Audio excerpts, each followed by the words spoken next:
Merci beaucoup.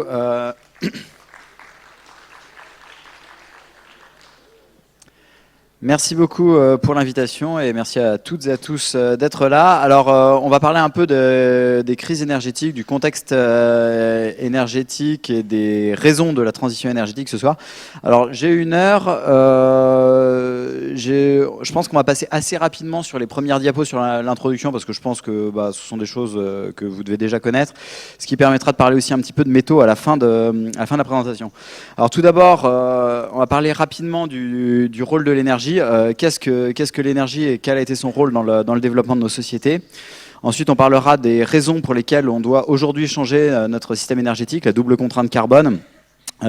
Troisième partie, on parlera un peu plus du contexte européen aujourd'hui, de la crise énergétique à laquelle on fait face.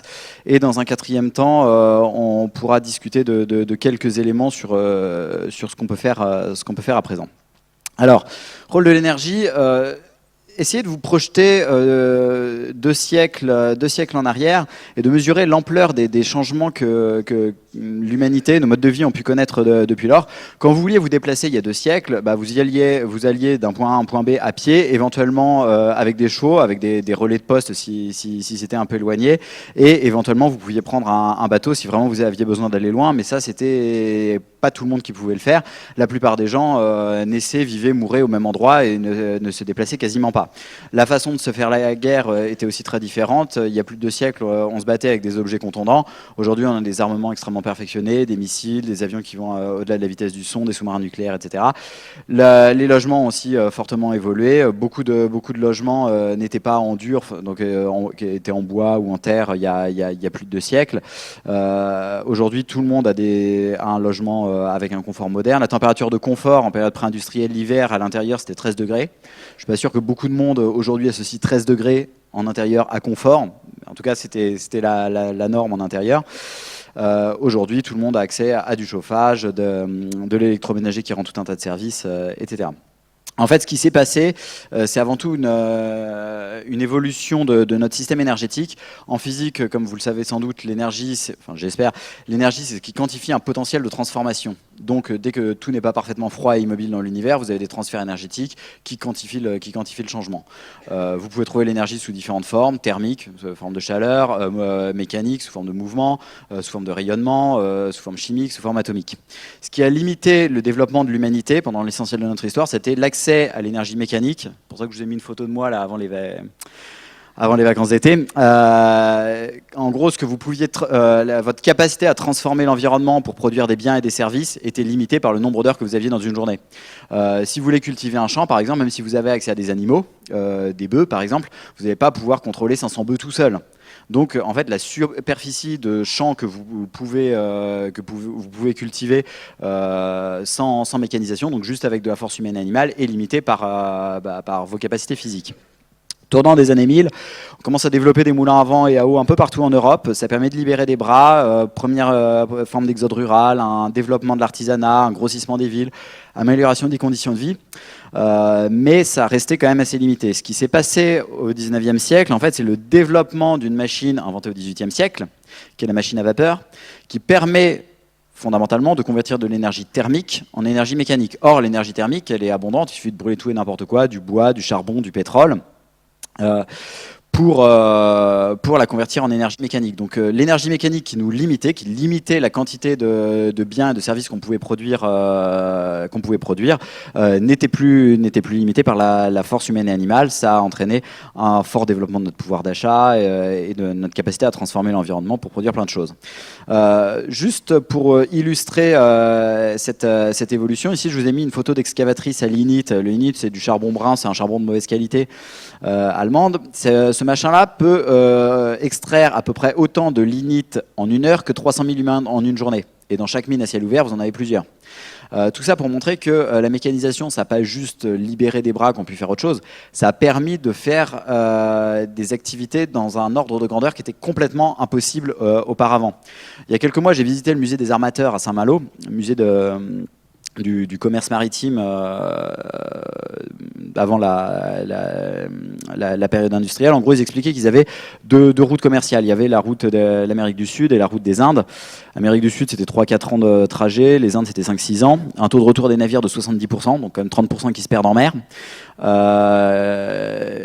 Donc il y avait des systèmes d'assurance évidemment pour ça, et les cales des navires de cette époque-là, c'était pas ce qu'on peut mettre sur des porte-conteneurs aujourd'hui.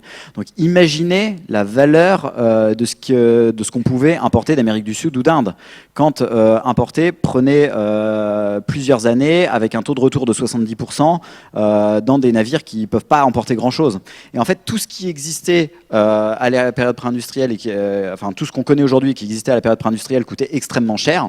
C'est pour ça que si vous regardez des chemises d'il y a 2 siècles, les cols s'enlèvent parce que quand le col était usé, vous changiez le col, vous changiez les manches, vous ne changiez pas la chemise. Les chaussettes, vos grands-parents les mis ainsi, les rapiéçaient parce que racheter des chaussettes, c'était cher. Donc tout était cher, sans parler de ce qui n'existait pas.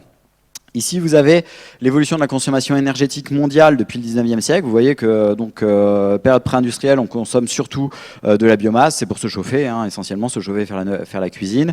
Au 19e siècle, début de la révolution industrielle, c'est l'essor du charbon pour les machines à vapeur, dans des machines à vapeur lubrifiées au pétrole. Avant d'être un combustible, le pétrole, c'est avant tout un lubrifiant. Début 20e, on commence à utiliser le pétrole en tant que combustible du fait des guerres mondiales. On s'est quand même rendu compte que le pétrole était plus dense énergétiquement et plus pratique à utiliser dans la mobilité que le charbon. Donc passer la marine du charbon au pétrole, c'était un avantage militaire. Donc les guerres mondiales ont accéléré le développement du pétrole dans la mobilité. Je ne parle même pas de l'aviation où là on n'a jamais fait voler des avions au charbon.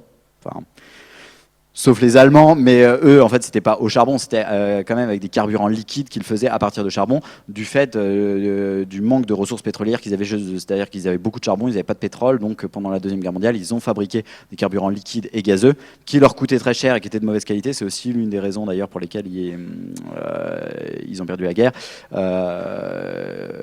pour remplacer le manque de pétrole et de gaz auquel ils n'avaient pas accès.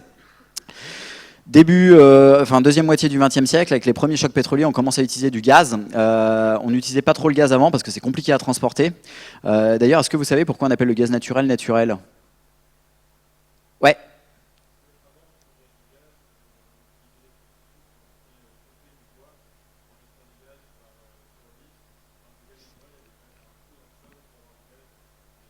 C'est ça. C'était plutôt avec du charbon, mais ouais. En fait, avant, quand on éclairait des villes au 19e siècle avec du gaz, c'était pas du gaz naturel, c'était du gaz manufacturé, autrement appelé gaz de ville. Et en fait, on importait du charbon en train jusqu'à la ville. Dans des usines gazogènes, on produisait du gaz et ensuite on l'injectait sur le réseau de la ville. Le parc de la Villette, par exemple, si vous demandez pourquoi il y a un parc à cet endroit-là, c'est parce qu'avant il y avait une usine gazogène à cet endroit-là. Deuxième moitié du XXe siècle, donc l'hydroélectricité se développe tout au long du XXe siècle. Le nucléaire, deuxième partie du XXe siècle aussi, stimulé notamment par les chocs pétroliers et les nouvelles énergies renouvelables que vous voyez ici. 80% de l'énergie consommée au niveau mondial, ce sont des combustibles fossiles, charbon, pétrole et gaz. En France, 60% de l'énergie finale, ce sont des combustibles fossiles, 40% pour les carburants pétroliers, 20% pour le gaz. Et ce système énergétique a vraiment modelé le monde qu'on connaît aujourd'hui. Si on est là en train de discuter et qu'on n'est pas à faire des activités directement productives, c'est aussi parce que toute la production, tout ce dont on bénéficie, est produit par des machines. Et en fait, le rôle de l'humain maintenant, c'est plus de faire appel à sa force brute pour produire des choses, c'est plutôt de concevoir et piloter les machines qui produisent de façon massive à notre place. Donc tout ça, ça a permis une explosion du pouvoir d'achat, l'accès à des modes de transport extrêmement performants, une alimentation diversifiée, on ne se préoccupe plus, au moins en France, du prochain repas qu'on va faire. Le fait d'avoir cette sécurité alimentaire et d'avoir éloigné les menaces les plus directes pour notre survie, ça a aussi permis d'avoir un débat démocratique complètement différent de ce qu'on a pu connaître par le passé. La démocratie, c'est un concept assez ancien qui a été théorisé pendant la Grèce antique, mais dans la Grèce antique, c'est une poignée de citoyens qui discutent de l'avenir de la cité, pendant que des gens qui ne sont pas des citoyens, mais qui sont quand même dans la cité, donc les femmes, les esclaves et les métèques qui n'étaient ni esclaves ni citoyens faisaient tourner la cité par leur travail. La démocratie au sens moderne, où l'ensemble de la population majeure discute de l'avenir de la cité, c'est finalement très moderne. Alors pourquoi vouloir changer ce système énergétique qui nous était extrêmement favorable ? Il y a deux raisons à ça, qu'on décrit sous le terme de double contrainte carbone. La première, c'est le changement climatique. Je vais passer très rapidement là-dessus parce que je pense que vous êtes au point là-dessus. Changement climatique, c'est un renforcement de l'effet de serre. Donc sans effet de serre, les rayonnements, la Terre est réchauffée par les rayonnements du Soleil. Elle perd cette énergie en réémettant des infrarouges vers l'univers. S'il n'y avait pas de gaz à effet de serre, toute cette énergie irrespire directement dans l'univers. Les gaz à effet de serre absorbent une partie de ces infrarouges, les réémettent dans toutes les directions, notamment vers le sol. Une partie de la chaleur est piégée. Au lieu d'avoir une température comme ça, au niveau dans la basse atmosphère de moins 18 degrés, on a une température de 15 degrés, propice à la vie. Le problème, c'est que si on a une accumulation de gaz à effet de serre dans l'atmosphère, on renforce cet effet de serre, donc on augmente la quantité d'énergie piégée dans l'atmosphère. Ça va entraîner tout un tas de conséquences, des variations des précipitations, par exemple, plus de précipitations à certains endroits, moins à d'autres, un renforcement des phénomènes météorologiques violents, parce que les phénomènes météorologiques ont pour rôle de rééquilibrer des déséquilibres énergétiques entre les différentes couches de l'atmosphère. Donc plus vous avez d'énergie dans l'atmosphère, plus il y a des équilibres à compenser, donc vous avez des ouragans plus violents, etc. Les principaux gaz à effet de serre, vapeur d'eau, CO2, méthane.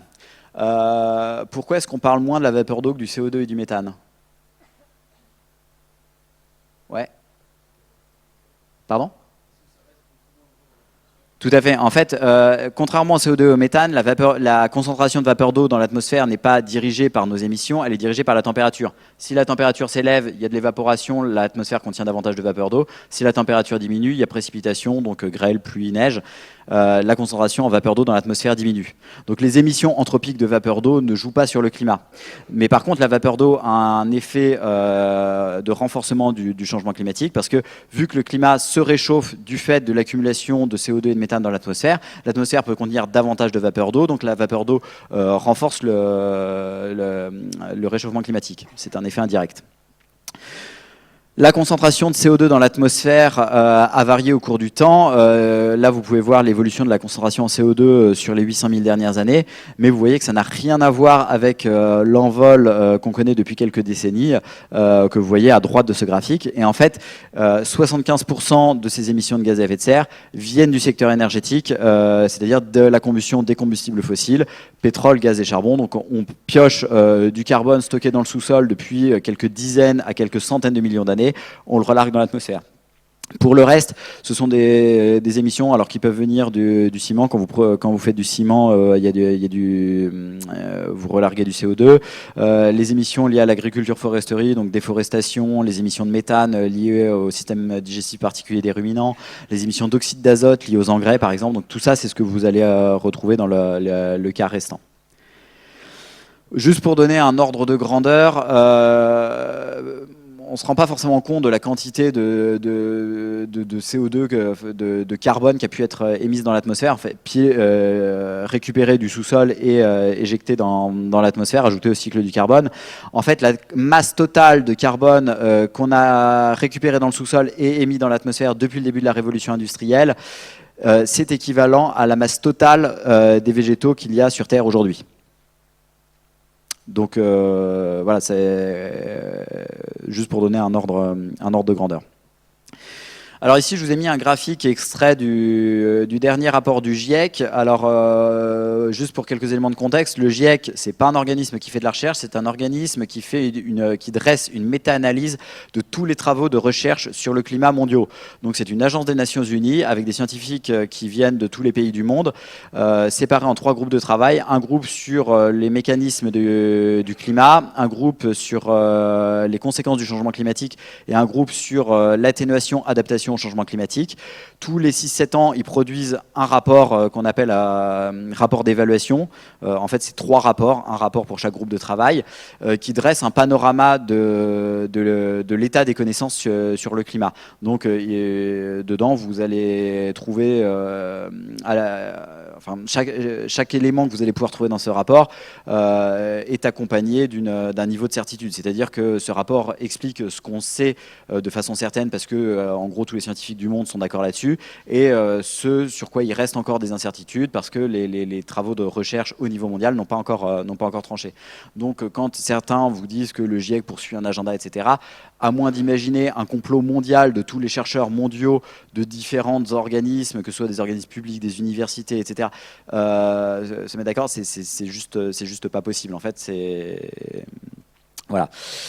Sur le graphique de gauche, vous voyez l'évolution de la température pendant les 2000 dernières années, donc avec la petite ère glaciaire ici là, qu'on voit là, et l'échauffement très rapide ces dernières décennies. Donc depuis la période pré-industrielle, on a déjà pris 1,1 degré de réchauffement, essentiellement ces toutes dernières décennies. Et plus intéressant, vous avez les graphiques à droite, où en noir, je ne sais pas si vous voyez ma souris, oui, l'évolution des températures observées. Et vous avez deux simulations, en marron et en vert. En marron, en vert, vous avez une simulation en ne prenant en compte que les phénomènes naturels, c'est-à-dire les variations de l'activité solaire et de l'activité volcanique, qui jouent sur le climat du fait des aérosols émis dans l'atmosphère. Plus d'aérosols dans l'atmosphère, ça veut dire plus d'albédo, vous augmentez la capacité réfléchissante de l'atmosphère.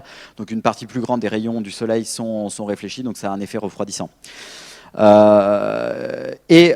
marron, c'est activité naturelle plus humaine. Et donc vous voyez que si on ne prend en compte que les paramètres naturels, il n'y a pas de réchauffement climatique. Si par contre on ajoute les activités humaines, c'est-à-dire en gros les émissions de gaz à effet de serre, les modélisations rejoignent les modélisations observées. Ce que ça veut dire, c'est que le changement climatique est d'origine humaine. Alors, juste à titre illustratif, quelques degrés de plus ou de moins, est-ce que c'est grave ? Ici, vous avez une carte de l'Europe au minimum de la dernière ère glaciaire, il y a 22 000 ans. La température était à 6-7 degrés inférieure à la température pré-industrielle. Alors, vous voyez que les contours de l'Europe étaient un peu différents à l'époque. Les Britanniques nous embêtaient moins avec le Brexit. Pour deux raisons. Déjà, ils étaient reliés au continent parce que la Manche était à sec, et aussi parce qu'ils étaient sous 3 km de glace. Et ces deux phénomènes sont liés. En fait, la Manche était à sec parce que ils étaient sous 3 km de glace. En fait, le niveau des mers était 120 mètres inférieur au niveau actuel, justement parce que vous aviez de la glace à des latitudes relativement faibles. Le climat qu'on connaît aujourd'hui en Europe, en fait, c'est ce qu'on trouvait dans l'extrême sud de l'Europe et dans le nord de l'Afrique. Évidemment, Évidemment, le climat vers lequel on se dirige, c'est absolument pas celui-ci, parce que ça, c'est 6 à 7 degrés inférieur. Nous, on se dirige vers un réchauffement. Tout ça pour dire que quelques degrés en plus ou en moins en moyenne mondiale, il faut vraiment se méfier. C'est pas que 2 degrés en plus, ça veut pas dire qu'il fera 2 degrés en plus l'été à Paris. Déjà, le réchauffement climatique n'est pas uniforme. Il est plus important au pôle, moins à l'équateur. Donc certains territoires seront plus affectés que d'autres, certains beaucoup plus affectés que d'autres. Et en plus, ce sont des moyennes. Donc ça veut dire que vous pouvez avoir des extrêmes qui peuvent être bien supérieurs. L'une des conséquences, vu qu'on a une carte de l'Europe là sous les yeux, du réchauffement climatique, c'est un assèchement du bassin méditerranéen qui joue déjà et qui va jouer sur les précipitations, donc les rendements alimentaires. Pour ne prendre qu'un exemple, si vous regardez ce qui s'est passé en Syrie, la population syrienne, comme dans la plupart des pays du monde, augmente. Je dis la plupart, mais je pense que ça doit même être la totalité des pays du monde. La production céréalière en Syrie augmente jusque dans les années 2000, puis décline, avec notamment des très mauvaises productions à plusieurs reprises corrélées aux sécheresses, notamment en 2008, une sécheresse majeure qui a touché plusieurs pays. Donc, population qui augmente, moins de céréales, qu'est-ce que vous faites ? Vous importez. Le problème, c'est que la Syrie, qui extrayait du pétrole, a passé son pic d'extraction pétrolière au début des années 2000, donc en plus, ils avaient de moins en moins de pétrole. Donc, besoin d'importer davantage de céréales, de moins en moins d'argent. Et donc, en plus, dans un État qui n'était pas forcément stable, la Syrie, c'était pas un État-nation, contrairement par exemple à l'Iran, où vous avez globalement un peuple dans un pays. La Syrie, vous avez plusieurs peuples dans un pays. Tout ça pour dire que le changement climatique, à part dans certains cas où vous allez avoir certains pays qui à terme seront rayés de la carte, je pense aux Pays-Bas, à la Floride, au Bangladesh, parce qu'ils sont tout plats et au bord de la mer, dans la plupart des pays, le changement climatique en fait va apporter une pression croissante qui, dans des pays qui sont déjà à la limite de la stabilité, finiront par les remettre de l'autre, par les déstabiliser, voire les conduire à une forme d'effondrement, comme il a pu se passer en Syrie, ou à des agrégations sécuritaires, si vous voulez. Mais ce sera rarement le seul paramètre. En tout cas, le réchauffement climatique va aggraver la situation dans un certain nombre de pays et ça entraînera des flux migratoires, des guerres. Et même les zones qui sont les moins touchées, en fait, seront quand même touchées indirectement parce que, évidemment, toutes les populations qui sont dans les zones qui sont les plus touchées et qui, de toute façon, devront migrer, iront naturellement vers les zones qui sont les moins touchées. Donc, le changement climatique, quelle que soit la zone du monde, concerne tout le monde, soit de façon directe, soit indirecte. Deuxième composante de la double contrainte carbone, dont on parle beaucoup moins, c'est l'épuisement des combustibles fossiles, qui n'est pas une réalité futuriste, mais quelque chose faisant à la fois partie de notre passé, présent et futur. Ici, je vais vous montrer quelques exemples de pics pétroliers passés. Là, vous avez le Royaume-Uni, donc qui a passé un premier pic pétrolier au milieu des années 80. Ils ont réinvesti massivement dans le système pétrolier. Ils ont passé un pic secondaire qui en fait est leur pic principal dans les années 2000. Et depuis, les extractions pétrolières britanniques, que vous voyez en orange non pointillé sur ce graphique, sont en déclin, avec une stabilisation là, mais globalement, ils sont en déclin, comme la Norvège, c'est le déclin de la mer du Nord, hein, en fait, que vous voyez là. Donc la Norvège, pareil, début des années 2000, elle commence le déclin de ses extractions pétrolières. Pareil pour l'Algérie. D'ailleurs, pour l'anecdote, c'est probablement l'une des raisons pour lesquelles l'Algérie s'en est mieux sortie en termes de stabilité politique vis-à-vis des printemps arabes que ses pays voisins. C'est que les printemps arabes, c'est aux alentours de 2008, c'est au moment où l'Algérie a passé son pic pétrolier. C'est-à-dire qu'au moment où les céréales coûtaient cher, où il y en avait le moins, c'est aussi le moment où l'Algérie a produit le plus de pétrole dans son histoire. Un moment en plus où le pétrole était très cher. Donc, en gros, c'est bien tombé pour l'Algérie. Le problème des combustibles fossiles, c'est pas qu'ils sont limités. Tout est limité sur Terre. Que vous preniez n'importe quel métal, hein, le fer, le titane, le manganèse, l'or, le platine, l'argent, tout est limité, les arbres, etc. Ce qui est important, c'est de regarder ce qui est limitant. Le fer, par exemple, c'est absolument pas limitant. C'est un métal extrêmement abondant dans la croûte terrestre. C'est pas ça qui va limiter notre développement. Ce qui est important, c'est de regarder les ressources qui peuvent être limitantes de votre développement. Or, les combustibles fossiles, comme je vous le disais tout à l'heure, qui alimentent la quasi-totalité des machines qui produisent les biens et les services qu'on consomme, présentent des limites et des limites potentiellement proches, notamment pour le pétrole. Et à ce titre-là, donc, ils ont un aspect limitant. Sur le pétrole, pour pouvoir l'extraire, déjà, il faut l'avoir découvert. Ici, vous avez un graphique montrant les découvertes de pétrole conventionnel au niveau mondial. Alors, pétrole conventionnel, c'est du pétrole qui est piégé dans une roche réservoir suffisamment poreuse pour qu'il puisse circuler dans la roche. Donc, quand vous faites un forage, du fait de la pression interne du gisement, le pétrole remonte tout seul. Vous avez d'autres pétroles, par exemple piégés dans des roches insuffisamment poreuses pour qu'ils puissent circuler, mais que vous pouvez quand même récupérer en allant fracturer la roche. Donc vous la fracturez avec de l'eau sous pression, vous la maintenez ouverte avec du sable, vous fluidifiez le pétrole avec des solvants. C'est ce qu'on appelle improprement les pétroles de schiste, parce que c'est pas dans des schistes, mais en fait c'est plus, faudrait mieux appeler ça des pétroles de réservoir compact. Vous avez aussi des choses qui ne sont pas des pétroles, mais que vous pouvez convertir en pétrole, par exemple les sables bitumineux. Sable bitumineux, c'est un mélange de sable et de bitume. Donc le bitume, c'est pas du pétrole, c'est un truc solide. Vous séparez le sable et le bitume dans une sorte de grosse machine à laver à la vapeur. Donc sable d'un côté, bitume de l'autre. Ensuite, soit vous mélangez votre bitume à des coupes pétrolières très légères pour faire un pétrole intermédiaire, soit vous hydrogénez votre bitume pour raccourcir les chaînes carbonées pour en faire un pétrole de synthèse. En gros, c'est ce que faisaient les Allemands pendant la guerre avec du charbon. Sauf que eux partaient de plus loin. Le charbon sont des chaînes carbonées encore plus longues. Donc il y a encore plus d'efforts à fournir pour faire des carburants liquides ou gazeux. Mais vous pouvez faire ça aussi avec du bitume. Et donc c'est ce que font les Canadiens.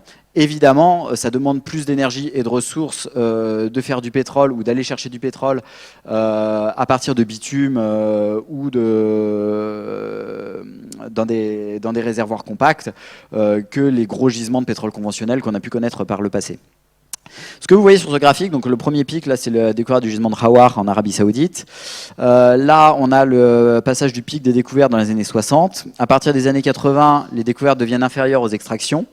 Là, vous commencez à vous dire, bon, découverte inférieure aux extractions, si vous dépensez 2000 par mois et que vous gagnez 1000 par mois, tant que vous avez de l'argent sur le compte en banque, ça passe, mais à partir d'un moment, ça ne va pas passer. Ça, c'était bien vu depuis les années 90, et en fait, ça n'a pas manqué. Dans les années 2000, les extractions de pétrole conventionnel ont plafonné, et selon ce que vous mettez, parce que bon, la frontière pétrole conventionnel, non conventionnel n'est pas toujours très bien définie, soit on considère que ça décline, soit que c'est plus ou moins stable depuis les années 2000. Toujours est-il que face à une demande mondiale structurellement croissante, les approvisionnements pétroliers n'ont pas réussi à suivre. Donc le prix du pétrole s'est envolé entre 2008 et 2014, il passe à plus de 100 $ le baril, ce qui a permis d'aller chercher les pétroles non conventionnels, dont on parlera à la diapo suivante, qui ont permis de renouer avec la croissance des extractions. Sur ce graphique qui est un peu compliqué, mais on va le voir ensemble, vous avez les découvertes. Donc c'est un graphique de Rystad, c'est un des 3 gros cabinets de conseil de l'industrie pétrolière, avec Wood Mackenzie et IHS Markit. Vous voyez sur ce graphique les découvertes cumulées de pétrole plus gaz au niveau mondial. Pour additionner ça, ce graphique est en milliards de barils équivalent pétrole. Le pétrole, on le compte généralement dans une unité de volume qui est le baril. Un baril, c'est 159 litres.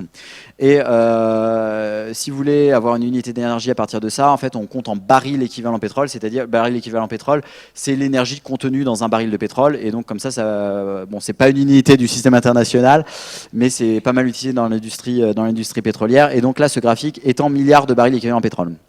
Chaque année, le monde consomme environ 58 milliards de barils équivalent pétrole, de pétrole plus gaz. Et vous voyez que l'an dernier, on a découvert 4,7 milliards de barils équivalent pétrole, de pétrole plus gaz. C'est-à-dire moins de 10% de ce qu'on a extrait cette année-là. C'était particulièrement faible en 2021, mais si vous regardez les années passées, c'était un petit peu plus élevé, mais c'était quand même pas la folie. 12,5 en 2020, 16 en 2019, 10 en 2018, 12 en 2017, 8 en 2016 et même en 2015 où on était encore sur la lancée des investissements massifs dans l'amont du secteur pétrolier et gazier, comme je vous le disais tout à l'heure, entre 2008 et 2014, plus de 100 $ le baril, c'était la folie dans l'amont. C'est l'époque où l'action CGG, Compagnie Générale de Géophysique, donc ceux qui font de la sismique, donc service parapétrolier à l'exploration, extraction, était à plusieurs centaines d'euros. Aujourd'hui, ils sont à 1 euro. C'était vraiment une période faste dans les investissements dans l'amont.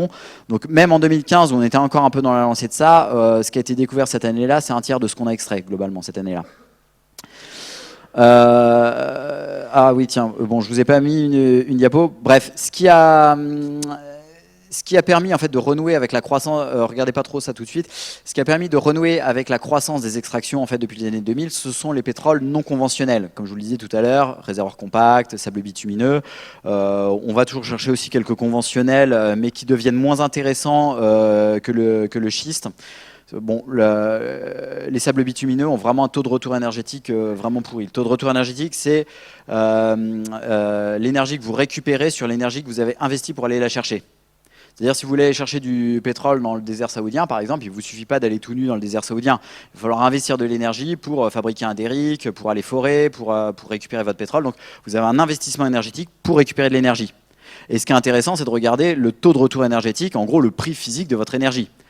Au début de l'industrie pétrolière aux États-Unis, ce que vous pouvez voir dans le film There Will Be Blood, si vous avez 2 heures à tuer, que je vous conseille, c'est assez intéressant à regarder, le taux de retour énergétique était de 1 pour 1000. À cette époque-là, c'était même pas vraiment industriel, c'est le prospecteur qui va avec sa baramine au milieu de la Pennsylvanie, il creuse un peu n'importe où, il a un coup de chance, paf, il tombe sur un gusher, c'est une sorte de geyser de pétrole qui propulse du pétrole partout.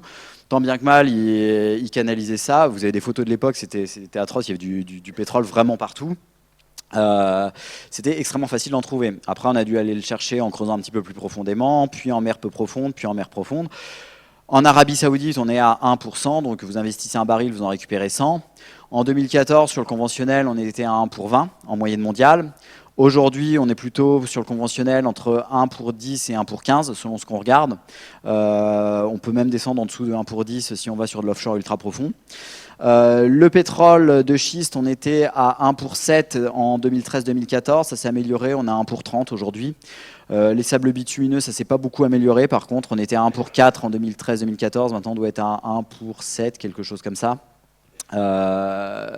Et donc, ce que tout ça veut dire, c'est que si vous allez chercher, si vous remplacez un baril d'un vieux gisement conventionnel par un baril d'un nouveau gisement de conventionnel ou de non conventionnel, en fait, vu que vous avez besoin d'investir plus d'énergie pour aller le chercher, vous avez moins d'énergie pour faire autre chose, faire tourner des avions, des voitures, fabriquer tout un tas de trucs. Donc, votre approvisionnement en énergie nette est décroissant. Donc, si vous voulez garder le même approvisionnement en énergie nette, en volume, il faut sans cesse aller chercher davantage, sachant qu'il est de plus en plus difficile d'aller chercher davantage. Les gisements qu'on trouve aujourd'hui sont des gisements plus petits, donc plus petits qui s'épuisent plus vite, etc. En fait, c'est ce que vous voyez sur ce graphique qui est issu d'une étude... Ah merde, j'ai pas mis la référence. Ah si. D'une étude récente parue l'an dernier. En fait, tout ce qui est coloré, l'ensemble de ces aires empilées, c'est la totalité de l'énergie produite, de l'énergie brute produite par le système pétrolier. Et ce qui est intéressant de regarder, c'est la dernière aire, là en orange vaguement quadrillé. Ça, c'est l'énergie nécessaire donc, à réinvestir, si vous voulez, dans le système pétrolier pour aller chercher du pétrole. Donc vous voyez que ça a augmenté gentiment entre les années 70 et les années 2000. Mais globalement, à ce niveau-là, ça reste faible. Et là, vous avez une augmentation très rapide de l'énergie à réinvestir dans le système pétrolier pour aller chercher du pétrole. En fait, c'est parce que les gisements sont plus difficiles d'accès. Donc ce que je suis en train d'essayer de vous dire, ce qui est intéressant, ce ne sera pas le pic en volume au niveau mondial, c'est le pic en énergie nette qui finalement arrive avant le pic en volume. Et d'ailleurs, si on veut aller plus loin, ce qui est intéressant, c'est même pas le pic en termes d'extraction en volume, c'est la disponibilité pour chaque société. C'est-à-dire que même si vous aviez, admettons, un approvisionnement qui reste constant, si chaque pays en veut davantage, en fait, ça veut dire qu'il y en a qui en auront moins. Donc, vous avez aussi des phénomènes d'éviction. Donc, il y a l'approvisionnement pétrolier, il faut à la fois considérer les côtés offre et demande. Résumé de cette partie, s'il y a des choses qui ne sont pas claires, surtout, vous n'hésitez pas à m'interrompre. Réchauffement climatique, ça représente une menace grave pour une large partie de l'humanité. Ça, c'est un problème mondial et de moyen terme. Et d'ailleurs, c'est vraiment un problème pour sa prise en compte, c'est-à-dire que personne ne se sent vraiment concerné au-delà des discours. Chacun, quand je dis chacun, c'est chaque pays attend un peu les autres en chien de faïence, en se disant bon, bah, j'attends que les autres bougent pour bouger moi-même, vu que c'est un problème mondial. J'ai pas trop envie de faire des efforts si les autres n'en font pas. Donc, en fait, c'est aussi pour ça qu'il y a une telle inertie à l'action pour le climat.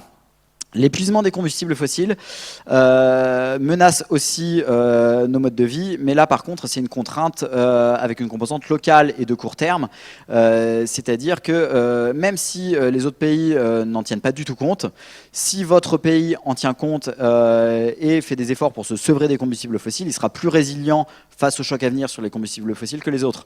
Donc même si on est les seuls à agir, il y a un intérêt à agir.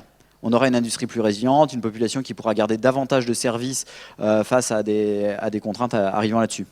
Et quand je parlais là, des contraintes arrivant sur le pétrole, c'est pas une lubie de ma part. En fait, c'est un constat qui est quand même assez largement partagé quand vous ouvrez des médias spécialisés sur les questions pétrolières. Par exemple, Ellie Christopherson, la vice-présidente stratégie de Total, annonçait en 2021, si je ne dis pas de bêtises, que Total s'attendait à un déficit offre-demande de 10 millions de barils jour à horizon 2025. Alors 10 millions de barils jour, c'est 10% de la demande, 10% de la consommation pétrolière mondiale. Retenez que le monde consomme 100 millions de barils par jour. Donc quand on parle de 10 millions de barils par jour, ça fait 10%. L'Arabie Saoudite, quant à elle, anticipe un déclin de la production mondiale, pas saoudienne, mondiale, de 30 millions de barils par jour à horizon 2030. Et l'AIE, l'Agence internationale de l'énergie, dans son dernier rapport annuel, celui de 2021, annonce que les investissements dans le monde du secteur pétrolier et gazier sont en phase avec sa trajectoire de neutralité carbone en 2050, sans que la demande le soit. D'ailleurs, l'AIE, qui n'est pas spécialement un organisme drôle, se permet un trait d'humour dans son World Energy Outlook en disant... à propos des trajectoires de décarbonation. If the road ahead is paved only with good intentions, it will be a bumpy ride indeed. Donc juste après avoir dit que les trajectoires sur l'offre pétrolière étaient sérieusement déclinantes et par contre que la demande était toujours orientée à la hausse et que si on voulait éviter de se prendre le mur, faudrait aussi travailler sur la réduction de la demande pétrolière. Il ne s'agit pas juste de travailler sur la réduction de l'offre. Donc oui, ça en fait je résume ce que j'ai dit tout à l'heure, besoin de se sauver rapidement des hydrocarbures fossiles parce qu'une sortie planifiée c'est pas la même chose qu'une pénurie. Si par exemple vous mettez une réglementation qui limite la consommation des véhicules neufs mis sur le marché ou leurs émissions de CO2, ce qui revient exactement au même, c'est pas la même chose que si vous avez une crise pétrolière avec le prix du carburant qui s'envole, des gens qui peuvent plus faire le plein, des entreprises qui mettent la clé sous la porte, des gens qui se retrouvent au chômage, donc au chômage vous avez moins de salaire, donc moins de salaire vous consommez moins, donc l'économie vous la faites quand même. Mais là c'est subi. Petit aparté, il y a 3 moyens de faire des économies d'énergie. Et j'insiste bien là-dessus parce que dans les médias ou dans les discours politiques, il y a souvent des grosses confusions qui sont faites là-dessus. Vous avez l'efficacité. Vous vous mettez toujours à la place du point de vue du consommateur. Il faut toujours être du même point de vue parce que sinon, après, vous pouvez avoir des différences. C'est moins facile de catégoriser. Donc, en se mettant du point de vue du consommateur, l'efficacité, c'est ce qui permet de faire une économie sans changer le niveau de service. Vous prenez une voiture d'il y a 40 ans, vous la remplacez par une voiture moderne avec exactement les mêmes performances, elle consommera moins parce qu'on a fait des progrès en motorisation. Ça, c'est de l'efficacité. Vous choisissez d'acheter une plus petite voiture ou de prendre les transports en commun à la place de la voiture ou de prendre le train à la place des avions ou de partir en vacances en France plutôt qu'aller à l'étranger ou de moins chauffer votre appartement. Donc vous faites un effort en mettant un pull. Ça, c'est de la sobriété. Vous isolez votre bâtiment, c'est de l'efficacité. Le troisième moyen, sobriété, vous faites une concession pour économiser de l'énergie. Le troisième moyen, c'est subi, c'est la pauvreté, c'est subi économiquement. Si l'État impose par exemple à des entreprises ou des collectivités de ne pas chauffer les bâtiments à plus de 19 degrés, ce n'est pas de la pauvreté, c'est de la sobriété. La sobriété, elle peut être à l'échelle individuelle, elle peut être organisée au niveau de la société. La pauvreté, c'est l'université de Strasbourg, si je ne dis pas de bêtises, vous avez dû voir passer ça dans les médias là, il y a quelques semaines, qui a annoncé qu'ils allaient rester fermés une semaine en plus cet hiver pour faire des économies de chauffage parce qu'ils ne peuvent pas se payer la facture de chauffage. Ça, c'est de la pauvreté.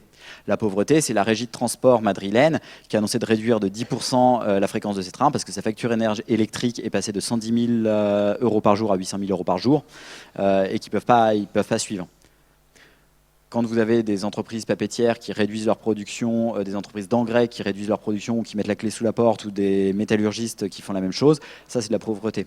D'ailleurs, encore un aparté, tout ça, ça a des conséquences en chaîne qui s'étaleront dans le temps et qui feront un peu comme des solitons dans l'eau qu'on verra loin. L'engrais, vous faites ça à partir d'ammoniac, l'ammoniac à partir d'hydrogène, l'hydrogène à partir de gaz fossile. Envol du prix du gaz fossile, donc envol du prix de l'hydrogène, de l'ammoniac, donc réduction de la production d'engrais et envol du prix de l'engrais. Ça entraîne un envol du prix des céréales. En plus du fait que l'Ukraine produit beaucoup de céréales et en ce moment ils sont quand même moins en situation d'en produire et d'en exporter beaucoup. Ça va entraîner des crises alimentaires, donc une dégradation du contexte sécuritaire dans pas mal de pays qui se traduiront dans certains pays par des coups d'État, une hausse du terrorisme, des choses comme ça. L'envol du prix de l'énergie, ça entraîne aussi un envol du prix de tous les matériaux. Donc, si on a vu une décrue du prix des combustibles, des composants renouvelables, des batteries, etc. ces dernières années, aujourd'hui, on voit une augmentation de ce prix-là. Ce que ça veut dire, c'est que décarboner avec des combustibles fossiles chers coûtera plus cher que décarboner avec des combustibles fossiles pas chers. Ça ne veut pas dire que ce n'est pas intéressant de décarboner. Ça peut rester plus compétitif de sortir des combustibles fossiles. Ça veut juste dire que ça coûtera plus cher, il faudra investir davantage pour acheter une batterie, pour acheter une turbine éolienne, etc., qu'il y a 2 ans quand les combustibles fossiles coûtaient pas cher. Ça veut dire aussi qu'on pourra faire moins de choses en fait à côté. Bon, ça je vous l'ai déjà dit. Crise de l'énergie. Maintenant, on va s'intéresser à l'Europe et au gaz. Ici, donc, la crise de l'énergie actuelle au niveau européen, c'est une crise à l'origine du gaz. Là, sur ce graphique, vous avez les extractions gazières en orange, la consommation en bleu. Vous voyez que les extractions gazières déclinent depuis une vingtaine d'années. En fait, la crise énergétique a des racines assez profondes. Alors, elle nous éclate au visage depuis 1 an, mais en fait, c'est quelque chose qui s'est préparé depuis une vingtaine d'années. Donc, déclin des extractions depuis une vingtaine d'années, qui s'accélère avec le début des extractions norvégiennes depuis 2017.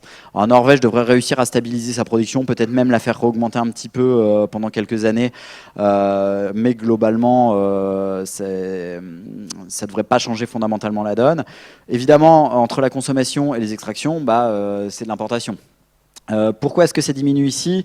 C'est parce que jusque début des années 2010, les contrats gaziers étaient indexés sur les prix du pétrole pour être inférieurs au mégawattheure au prix du pétrole. Comme je vous le disais tout à l'heure, le gaz c'est moins facile à transporter que le pétrole. Donc quand on a voulu commencer à utiliser le gaz, on a indexé les contrats gaziers sur le pétrole pour s'assurer que d'un point de vue énergétique, le gaz coûtait moins cher, pour s'assurer qu'on l'utilise. Donc vu qu'entre 2008 et 2014, le prix du pétrole s'est envolé, le prix du gaz s'est envolé, donc on a utilisé moins de gaz. Ça a changé depuis pour deux raisons. Déjà, les contrats gaziers sont de moins en moins indexés sur ceux du pétrole en Europe. C'est pas le cas partout. Au Japon, par exemple, ils sont encore pas mal indexés sur ceux du pétrole.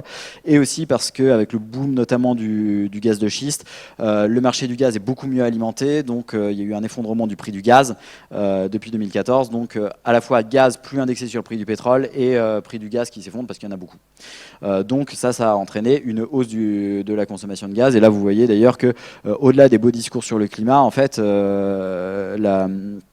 l'Union européenne a vu que, quand je dis l'Union européenne, c'est pas spécialement les institutions européennes, c'est les pays européens dans leur globalité, ont vu que le gaz était pas cher, se sont dit bon bah voilà c'est génial, c'est pas cher donc on va l'utiliser, donc on dit que c'est compatible avec l'urgence climatique, on fait pas d'efforts pour en sortir, voire dans certains cas, par exemple l'Allemagne et la Belgique, on met en place des politiques de développement vraiment de soutien à la consommation de gaz fossile, et en fait c'est ça qui nous pose problème aujourd'hui. En France on n'est pas mieux, en fait, on n'a pas vraiment incité, à part dans le bâtiment où là on a vraiment incité l'usage du gaz, dans le reste on n'a pas fait d'efforts pour en sortir.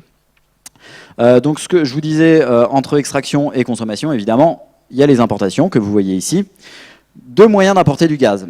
Gazoduc, c'est un tuyau ou sous forme liquéfiée, donc vous cryogénisez votre gaz à moins 161 degrés Celsius, si je ne dis pas de bêtises. Si j'en dis une, corrigez-moi. Qui vous permet de l'importer par navire depuis des pays plus éloignés. Ce que vous voyez sur le graphique de gauche, qui représente les importations de gaz européennes par origine entre 2016 et 2019, c'est que, comme je vous le disais, gentil déclin des importations norvégiennes, hausse structurelle des importations russes, parce que la Russie a du potentiel d'augmentation de ses extractions, et augmentation du GNL. Le problème du GNL, c'est qu'on n'est pas le seul à le vouloir. Autant gazoduc, c'est un tuyau, donc la Norvège, elle ne va pas se dire du jour au lendemain, je vais vendre mon gaz à la Chine. Par contre, les États-Unis, avec leur gaz de schiste, eux, ils le vendent sous forme de GNL. Donc si la Chine est prête à payer plus cher, et c'est le cas, le gaz, il va en Chine. Donc en fait, la Chine a drainé le marché du GNL, et avant le dernier trimestre 2021, on avait vraiment du mal à faire venir des navires GNL parce que la Chine payait plus cher. Donc la Chine, en plus l'Europe, voyant que le gaz n'était pas cher, s'est dit bon bah voilà, on va indexer nos contrats à long terme gaziers sur le spot. Donc le marché instantané. Ce qui fait que aujourd'hui, maintenant, on paye le gaz une fortune, tandis que la Chine, elle, a négocié des contrats de long terme avec des garanties sur les prix.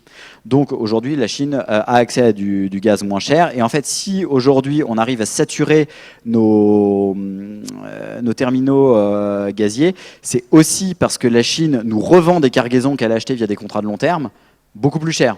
Donc la Chine a acheté via des contrats de long terme pas très cher du gaz, et elle se rend compte que il est plus intéressant de faire fonctionner ces centrales à charbon et de nous revendre le gaz russe, américain, etc. Au prix de marché, donc beaucoup plus cher, en dégageant une marge. Tout ça pour dire que le GNL, c'est bien pratique, mais c'est pas parce que vous avez des terminaux GNL que vous serez capable de faire venir des quantités très significatives de gaz bon marché. Il y a cette compétition internationale qu'il n'y avait pas avec le gazoduc. Et concernant la Russie, il y a une instrumentalisation depuis le début du conflit. Si on remonte un peu dans le temps, ici vous avez les importations de gaz russe par gazoduc. En vert, c'est gazoduc ukrainien, Nord Stream 1 en bleu, paix à son âme, Yamal, transit biélorusse en rouge, et Turkstream par la Turquie en orange. Début du Covid, confinement, on a moins d'activité, on consomme moins d'énergie, la Russie nous vend moins de gaz, jusqu'à là pas de souci, c'est normal. 2021, l'économie repart, l'Europe va importer davantage de gaz russe. Et je ne sais pas si vous vous souvenez de l'actualité à ce moment-là, mais la Russie a sorti pas mal d'arguments. D'abord, ils devaient remplir leur stock stratégique, ensuite, ils n'arrivaient pas à augmenter leurs extractions. Enfin bon, ils avaient plein de bons arguments pour ne pas nous vendre davantage de gaz. Donc déjà l'été 2021, donc 9 mois avant 6-9 mois avant le début du conflit en Ukraine, ils commençaient déjà à instrumentaliser le levier du gaz. Autre signe de cette instrumentalisation, alors je vous ai pas mis le graphique, mais le gaz, c'est une énergie un vecteur énergétique assez pratique parce que ça permet de faire des énormes appels de puissance. On importe du gaz toute l'année, on le stocke l'été, on le consomme l'hiver. Et donc on a pas mal de capacités de stockage en Europe. En France, c'est Storengy, une filiale d'Engie qui les exploite. Il y a d'autres pays qui ont plus libéralisé ça. L'Allemagne, le Danemark aussi, je crois. Enfin, il y avait 2-3 pays qui avaient des stocks de gaz gérés par Gazprom. Le gazier russe. Et été 2021, Gazprom n'a pas rempli ses stocks de gaz. Donc en fait, Gazprom a commencé à préparer une mise sous pression de l'Europe au niveau gazier à l'hiver 2021. Ça n'a pas manqué. Vous voyez que les livraisons de gaz via Yamal ont été réduites pendant toute la fin de l'année 2021. Donc il y a eu un envol d'ailleurs du prix du gaz. Et par contre, la Russie, dès le début du conflit en Ukraine, a rouvert les robinets du gaz. En fait, mon interprétation, c'est que la Russie s'était dit, bon bah voilà, j'ai montré qui était le chef. L'Europe a bien compris que c'était moi qui gérais les robinets du gaz. Donc maintenant, je revends du gaz pour montrer à l'Europe que s'ils se conduisent bien, c'est-à-dire que s'ils soutiennent pas trop l'Ukraine, on peut garder des bonnes relations gazières. En fait, le conflit en Ukraine s'est éternisé. L'Europe a vraiment soutenu l'Ukraine. Et donc là, depuis, mais vous n'avez pas ça sur le graphique parce que les graphiques plus récents, ça c'est un graphique de la Commission européenne, ne sont pas encore sortis. La Russie a progressivement réduit les livraisons qui maintenant sont extrêmement faibles. Donc par exemple Nord Stream, les livraisons ont été arrêtées complètement en septembre et de toute façon Nord Stream a été saboté là il y a quelques semaines. Donc sur les 4 tuyaux de Nord Stream 1 et 2 tuyaux de Nord Stream 1, 2 tuyaux de Nord Stream 2, vous en avez 3 qui ont été sabotés et qui sont probablement définitivement détruits. Il y a potentiellement un des tuyaux de Nord Stream 2 qui est récupérable, mais ça, il faudra voir les analyses. Au-delà de ça, s'il y a un cessez-le-feu en Russie, même dans les prochains mois, ça ne veut pas dire qu'on peut continuer, revenir sur la situation ante. Ça fait des années que la Russie s'oriente vers la Chine, essaie de diversifier sa clientèle. Il y a quelques années, la Russie, je crois que c'était en 2019, la Russie a mis en service un gazoduc Force de Sibérie qui lui permet de développer ses champs gaziers de Sibérie orientale pour vendre à la Chine. Alors c'est pas du gaz qu'elle pourrait vendre à l'Europe, mais ça fait une source de revenus supplémentaire. En plus de ça, la Russie a un projet que vous voyez entouré ici en rouge, qui est Force de Sibérie 2. Alors, c'est encore loin de voir le jour. Si ce projet voyait le jour, alors ce serait massif, ils auraient besoin de technologie, est-ce qu'ils y auraient accès? Il y a plein de questions derrière, et puis il faudrait quelques années. Mais en tout cas, ce projet-là existe, qui viserait à connecter les champs de Sibérie occidentale à la Chine. Parce qu'aujourd'hui, si la Russie ne vend pas de gaz à l'Europe, elle est obligée de le torcher. Elle ne peut pas le vendre à la Chine, il n'y a pas les infrastructures. Si Force de Sibérie 2 voit le jour, ça lui permettrait de rerouter un tiers du gaz qu'elle vend à l'Union européenne, 50 milliards de mètres cubes par an. L'Europe achète 150 milliards de mètres cubes de gaz à la Russie par an, ou un quart du gaz que la Russie vend à l'Europe au sens géographique. L'Europe au sens géographique achète 200 milliards de mètres cubes de gaz à la Russie par an. Quand je dis Europe au sens géographique, vous ajoutez la Turquie et tous les pays qui ne sont pas dans l'Union. Et l'Union européenne, c'est 150 milliards de mètres cubes de gaz achetés à la Russie.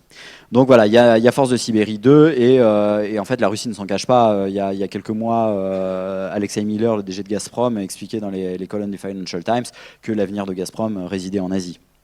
Donc c'est assez ouvert.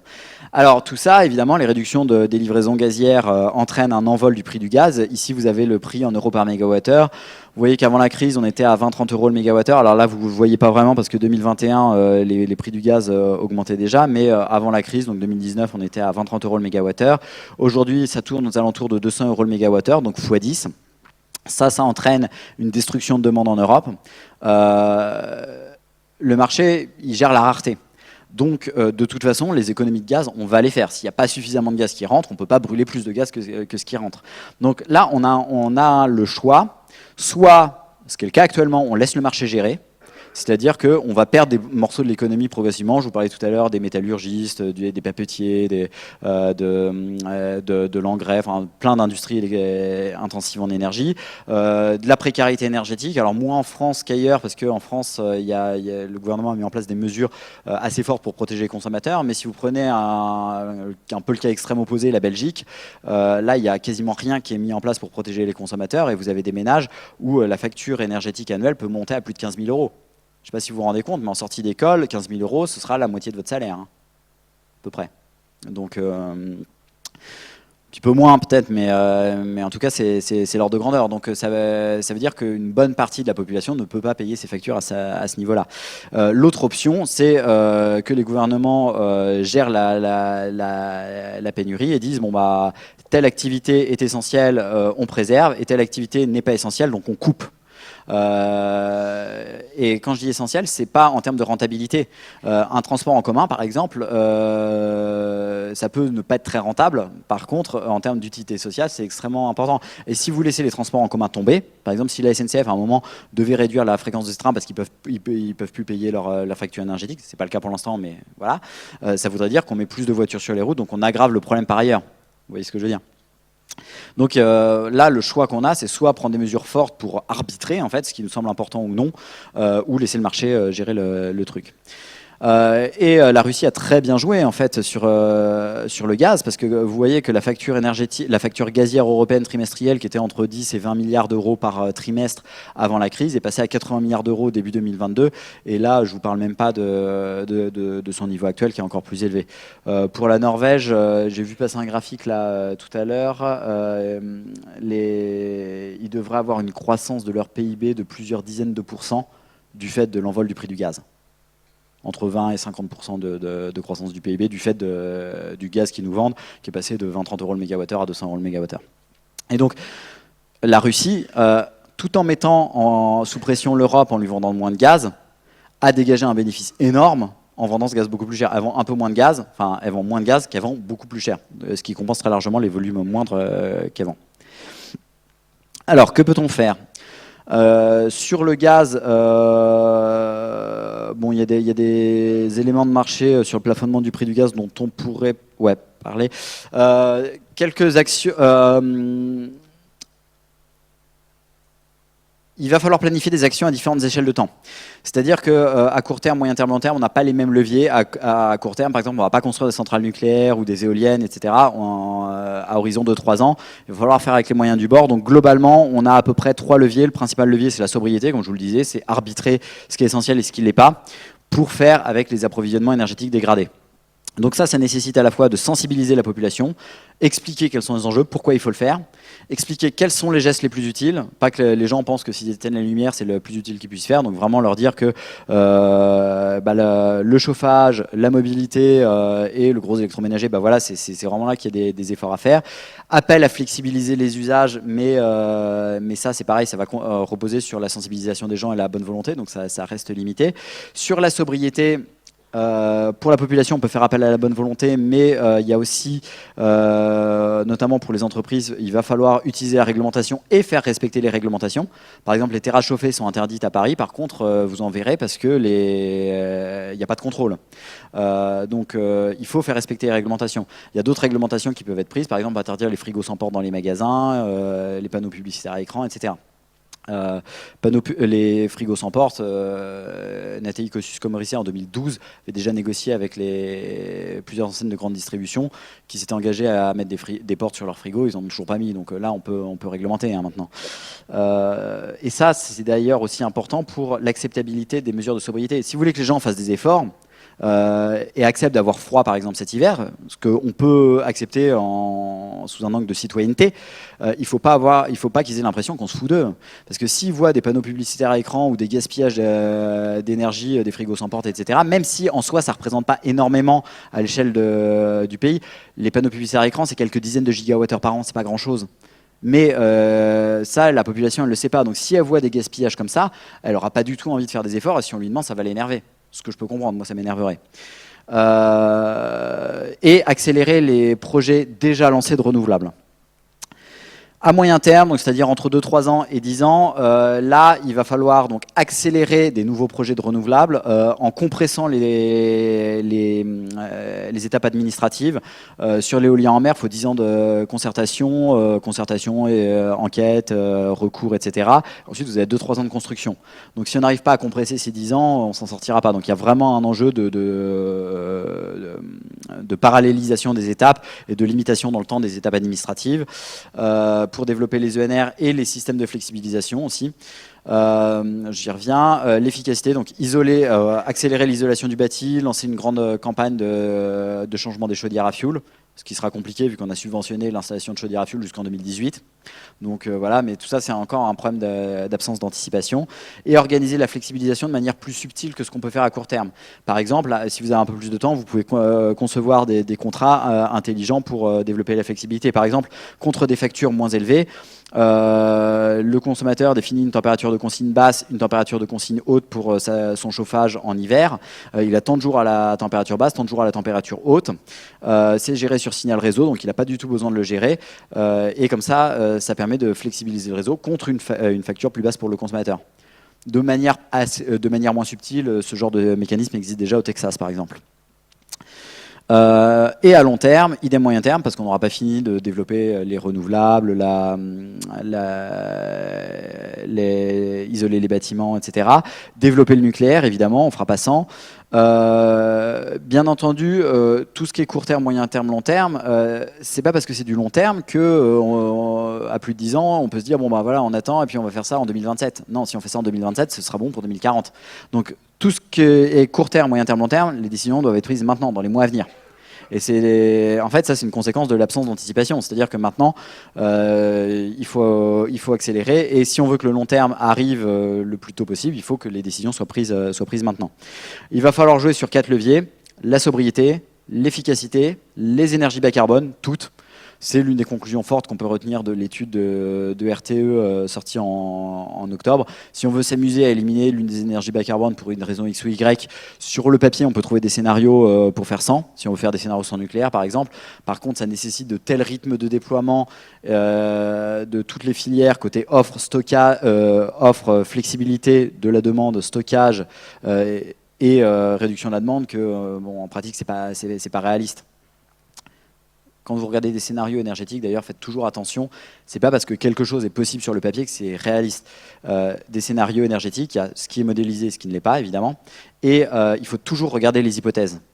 Quels que soient les scénarios, que ce soit l'AIE, RTE, Négawatt, etc., il y a toujours des hypothèses. Il y en a qui sont plus ou moins réalistes. On est obligé de faire des hypothèses. Vous êtes obligé de faire des hypothèses sur la consommation, ce que les gens peuvent accepter en termes de flexibilisation, de sobriété, etc. Mais il y a des hypothèses qui seront faciles à atteindre, d'autres beaucoup moins. Conclusion, nos modes de vie reposent largement sur l'énergie abondante, essentiellement d'origine fossile. La double contrainte carbone nous oblige à revoir notre système énergétique pour nous passer des fossiles. Tous les outils seront nécessaires: économie d'énergie, sobriété, efficacité et toutes les énergies bas carbone. Pour les entreprises, il y a vraiment un enjeu, et ça je pense qu'il faut qu'elles en aient conscience, c'est se positionner sur les marchés de demain plutôt que de subir la fin de ceux d'hier. Évidemment, là les ventes, par exemple si vous prenez les constructeurs automobiles, ce qui se vend c'est du SUV, donc des gros trucs peu aérodynamiques et lourds. Et même si vous aviez une entreprise qui voulait se positionner sur des petits véhicules légers, en fait elle serait bouffée par les autres, parce que si les gens veulent acheter du SUV, s'il y en a une qui propose des petits véhicules légers, elle sera bouffée. Donc il y a vraiment un enjeu aussi pour que les entreprises demandent au pouvoir public, ou à minima acceptent des pouvoirs publics, une contrainte réglementaire qui les oblige toutes à bouger dans un sens qui leur permet de se positionner sur des marchés qui soient pérennes. Et ça, par contre, ça leur permettra avantage de gagner des parts de marché par rapport aux autres qui n'auront pas fait ces efforts-là dans les années à venir. C'est ce qui s'est passé pendant le premier choc pétrolier. Les constructeurs automobiles européens qui faisaient des voitures plus sobres ont gagné des parts de marché sur les constructeurs américains qui faisaient des voitures plus consommatrices, parce qu'à cette époque-là, les États-Unis produisaient énormément de pétrole et l'Europe non. 2 éléments importants: le but n'est pas de contraindre la population, mais de préserver les services rendus par les énergies fossiles face à une contrainte arrivant là-dessus. Donc ça nécessite de se poser la question du cœur du service rendu par les combustibles fossiles, pour tailler dans ce qui n'est pas ce cœur de combustible, pour préserver le cœur du service. Et atteindre la neutralité carbone est au moins autant un défi de société que d'ingénierie. Je vous ai rajouté, vu que je pense que c'est quand même intéressant pour vous, j'ai ajouté 5 minutes avant le début de la conf, mais 2-3 diapos sur les métaux, parce que pour décarboner, en fait, il va falloir espacer des fossiles, il va falloir en bonne partie électrifier. L'électricité, c'est le vecteur énergétique le plus facile à décarboner. Ça va susciter une hausse de la consommation de métaux, parce que pour produire de l'électricité, transporter de l'électricité, stocker de l'électricité, vous avez besoin de métaux. 4 fois plus de métaux dans un véhicule électrique que dans un véhicule thermique. Si vous prenez des énergies renouvelables, diffuses en plus, vous n'avez pas les économies d'échelle que vous avez dans des grosses centrales conventionnelles, donc vous consommez plus de métaux. L'éolien en mer, qui est très loin des lieux de consommation, vous consommez beaucoup de cuivre pour les connecter. Donc il y aura besoin de beaucoup de métaux, et ça pose des problèmes parce que l'industrie minière, c'est une industrie du temps long. Il faut 10 ans pour ouvrir une mine. Donc, quand la demande est stable, c'est assez facile de prévoir. Par contre, quand la demande augmente très fortement, même si vous augmentez vos investissements dans l'amont, c'est très difficile d'avoir une bonne adéquation entre projection d'offres et de demande en fin de décennie. Par exemple, sur le lithium, on s'attend à un fort déficit d'offres par rapport à la demande en fin de décennie, pour des raisons d'inertie par rapport à l'envolée de la demande. Sur le cuivre, c'est pareil. En fait, sur le cuivre, c'est plutôt que la production est mature. Donc pour augmenter la production, il faut ouvrir de nouvelles mines, ce qui représente un risque pour les compagnies minières. Si vous voulez vous installer dans un nouveau pays, par exemple, il faut être sûr qu'on ne va pas vous piquer votre mine une fois que vous aurez fait tous les développements au bout de 10 ans. Donc vous investissez quelques milliards et puis votre mine se fait nationaliser au bout de 10 ans. Donc il y a quand même une certaine frilosité quand vous voulez lancer un nouveau projet comme ça. En plus, sur des gisements qui peuvent être moins concentrés, il y a des contraintes environnementales, à la fois environnementales, physiques. Il y a des gisements intéressants dans des endroits où il n'y a pas d'eau, donc là c'est compliqué à extraire, ou très isolé, compliqué aussi à extraire, et socio-environnemental, c'est-à-dire qu'il y a des populations qui peuvent ne pas vouloir de mines à côté parce qu'elles ont besoin de l'eau, elles veulent pas, ou elles ont peur des impacts environnementaux à tort ou à raison de l'industrie minière. Contraintes socio-environnementales, c'est extrêmement fort en Europe, extrêmement difficile d'ouvrir une mine en Europe, et ça l'est de plus en plus en Amérique du Sud. Le Pérou a fermé plusieurs mines de cuivre pour ces raisons-là. Problème, c'est que l'extraction et le raffinage des métaux, ce que vous voyez en haut de ce graphique, en bas de ce graphique, pardon, est encore plus concentré que pour les combustibles fossiles que vous voyez en haut de ce graphique. Notamment la Chine qui s'est positionnée, c'est vraiment une stratégie d'État, sur le raffinage des métaux pour la transition. Donc il faut vraiment faire attention à ne pas troquer une dépendance aux combustibles fossiles importés à une dépendance aux métaux importés, parce que sinon, ce qui nous éclate au visage aujourd'hui avec la Russie, ça pourrait très bien nous arriver dans 10 ou 15 ans avec la Chine. Plusieurs éléments pour répondre à ça. Le premier, c'est produire davantage de matières premières primaires, donc ouvrir des mines sur le territoire européen, ce qui en plus nous permettra d'améliorer le contrôle des normes sociales et environnementales. Plutôt que de laisser extraire n'importe comment chez les autres, ce qu'on consomme, autant extraire au moins une partie chez nous. Même si on continue à acheter des métaux à l'étranger, ça donnera au moins une certaine autonomie stratégique et on aura un meilleur contrôle là-dessus. Développer les filières de matières premières secondaires, donc collecte et recyclage des métaux, en ayant conscience du fait que tant que la demande est fortement croissante, ça ne peut répondre qu'à une petite fraction de la demande.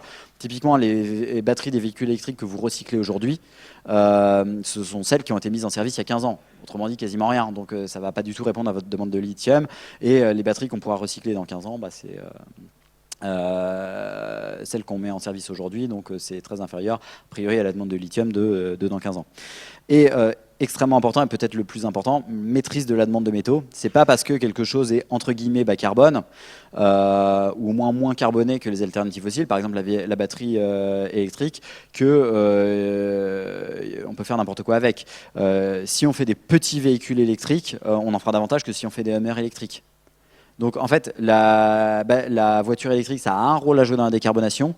Mais à partir du moment où on réinterroge la place de la voiture dans l'offre globale de mobilité, la masse des voitures, l'utilisation des voitures, etc. Donc c'est vraiment une réflexion systémique sur le transport. Il n'y a pas de solution miracle. Et ça, c'est valable pour la voiture électrique, c'est valable pour l'hydrogène, c'est valable pour les carburants aviation durable. Vous pouvey faire des carburants à partir d'huile usagée, de trucs comme ça. Mais le gisement de matière est très faible, bien plus que ce qu'on consomme de kérosène, et ça coûte très cher. Donc si l'idée, c'est de pouvoir transporter des diplomates à l'autre bout du monde en 2060-70, ok, pour très cher, on peut, il n'y a pas de souci. Donc pour décarboner les derniers vols, on peut. Si l'idée, c'est d'utiliser ça comme argument pour dire on peut continuer à faire croître le trafic Paris-Barcelone à 15 € parce qu'on va décarboner l'aviation avec des carburants aviation durable, non, c'est strictement impossible. Donc en fait, pareil pour les énergies renouvelables en général, pareil pour le nucléaire, toutes les alternatives aux combustibles fossiles, que ce soit des énergies, des moyens de stockage, etc., ça peut avoir un rôle plus ou moins important à jouer dans la transition à partir du moment où on réinterroge les usages. Et donc là, j'ai fini cette conférence et je vous remercie pour votre attention. Là, il y a un petit bouquin là, que j'ai sorti. Si ça vous intéresse, j'en ai quelques-uns. Et si vous avez des questions, n'hésitez pas.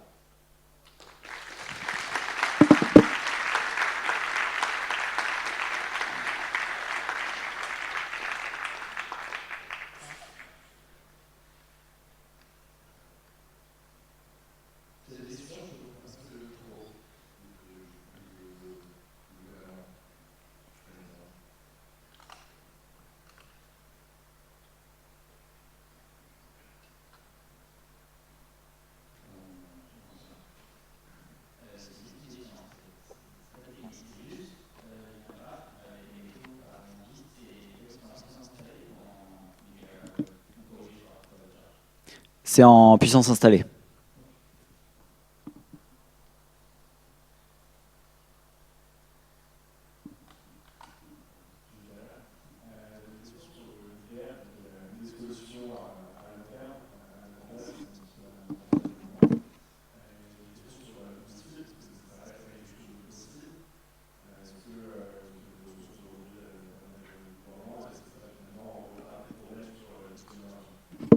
Honte.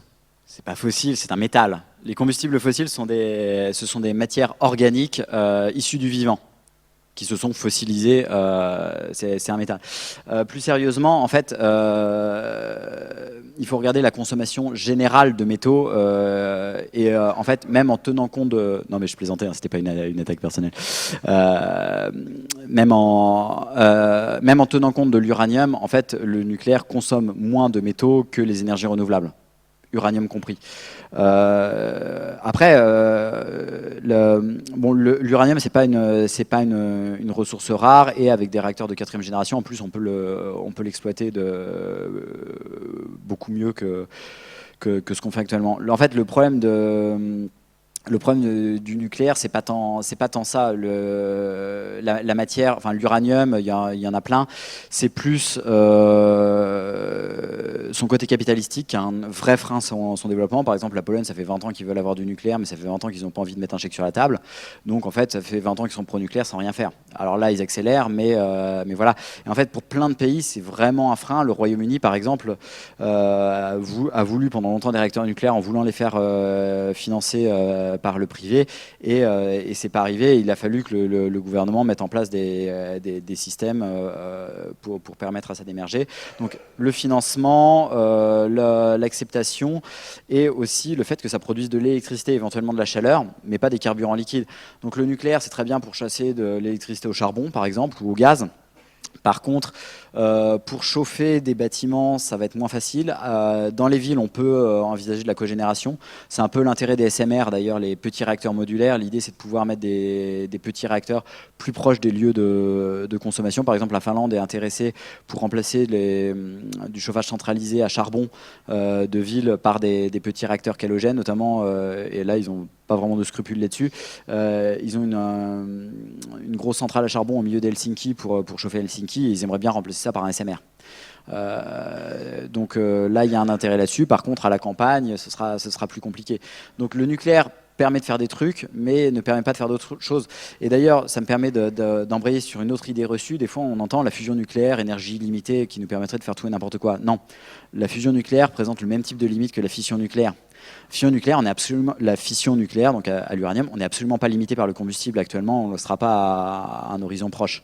La fusion nucléaire, en fait, c'est pareil. Admettons que la fusion nucléaire soit disponible. Aujourd'hui, ça ne résoudrait pas la totalité de notre problème. Ce serait des centrales qui coûteraient très cher. L'investissement initial coûterait très cher, ça coûterait peu cher après à exploiter. Donc c'est difficile à financer pour beaucoup de pays. Ce serait des productions massives d'électricité, de chaleur centralisée, ce qui est pratique pour certains trucs, beaucoup moins pour d'autres. Ça ne produirait pas de carburant liquide. Donc en fait, on ferait face, à part peut-être pour l'acceptabilité, aux mêmes limites, aux mêmes difficultés en fait, qu'on a sur le nucléaire de fission actuel.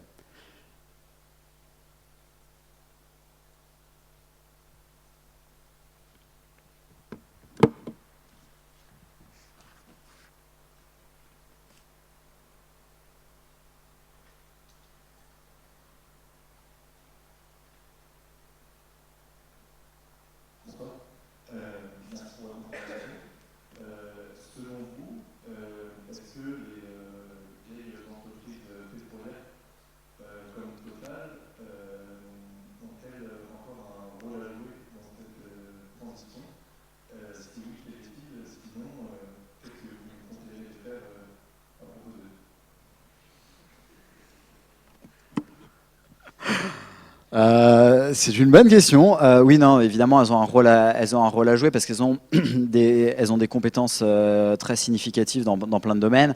Par exemple, toute leur expérience en offshore est intéressante pour l'éolien offshore. Leur gestion de projets complexes est intéressante dans plein de projets complexes de la transition. Ils savent gérer des projets risqués, techniquement complexes. Donc, il y a pas mal de compétences qui sont valorisables. Elles ont un rôle à jouer dans la transition qui sera nécessairement différent, et la difficulté qu'ils risquent d'avoir, c'est qu'ils vont passer de secteurs extrêmement rentables à des secteurs qui, à un moment, seront nécessairement moins rentables, alors qu'ont été très rentables du fait d'aides de l'État, qui pourront l'être, je pense aux énergies renouvelables, qui pourront l'être aussi du fait de la pénurie, des pénuries énergétiques attendues dans les prochaines années pour notamment les raisons qu'on a évoquées. Mais globalement, ce seront des nouveaux marchés sur lesquels les marges ne seront pas forcément les mêmes. Mais oui, ils ont un rôle très significatif à jouer. Et même si c'est moins facile à entendre, de toute façon, tant qu'on consomme des combustibles fossiles, bah, ils ont aussi ce rôle-là. Et alors ça, c'est toujours un éternel débat, mais si vous voulez vous sevrer des combustibles fossiles, est-ce qu'il faut jouer sur l'offre ou la demande ? Le problème de jouer sur l'offre, en fait, c'est que vous faites la décarbonation par de la pauvreté. Et donc vous faites monter les extrêmes, vous risquez de perdre l'adhésion de la population aux objectifs de décarbonation, parce que quand les gens commencent à avoir froid, décarboner, ils s'en moquent. S'ils peuvent brûler tout et n'importe quoi pour se chauffer, là, les objectifs climatiques, le peu d'objectifs climatiques qu'il y avait sautent.